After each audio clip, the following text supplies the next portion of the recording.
সিরিয়ায় গৃহযুদ্ধের অবসান হয়েছে, বাশার আল আসাদ সরকারের পতন হয়েছে, কিন্তু দেশটির হতভাগা সাধারণ মানুষের আশেপাশে এখনো ঘুরে বেড়াচ্ছে মৃত্যুর বিভীষিকা।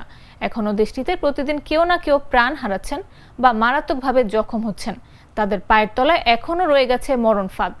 21 বছর বয়সী তরুণ সুলাইমান খলিল 4 মাস আগে দুই বন্ধুর সঙ্গে সিরিয়ার একটি বাগানে জলপাই তোলার কাজ করার সময় হঠাৎই মাটিতে পড়ে থাকা একটি মাইন তাদের নজরে আসে। আতঙ্কিত খলিল ও তার বন্ধুরা সেখান থেকে পালাতে গেলেন, কিন্তু খলিলের বিধি বাম। একটি ল্যান্ড মাইনের ওপর পা রাখা মাত্রই তা বিস্ফোরিত হয়। পা হারালেও প্রাণে বেঁচে গেছেন তিনি। আসাদের পতনের পর বিস্ফোরকে ভরা ওই এলাকাগুলোতে সাধারণ মানুষের আনাগোনা শুরু হয়েছে। এসব মাইন বিস্ফোরিত হয়ে হতাহতের সংখ্যা আশঙ্কাজনক হারে বাড়ছে বলে যুক্তরাষ্ট্র ভিত্তিক মানবাধিকার সংগঠন হিউম্যান রাইটস ওয়াচের এক প্রতিবেদনে জানানো হয়েছে।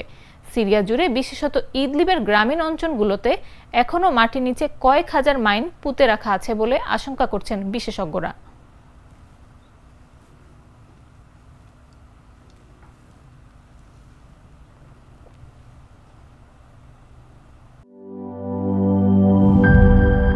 নাটা ডেইলি আর পানীয়র এক অসম কম্বিনেশন ড্রিঙ্কো। চিল থাকতে চান? ড্রিঙ্কো চাবান।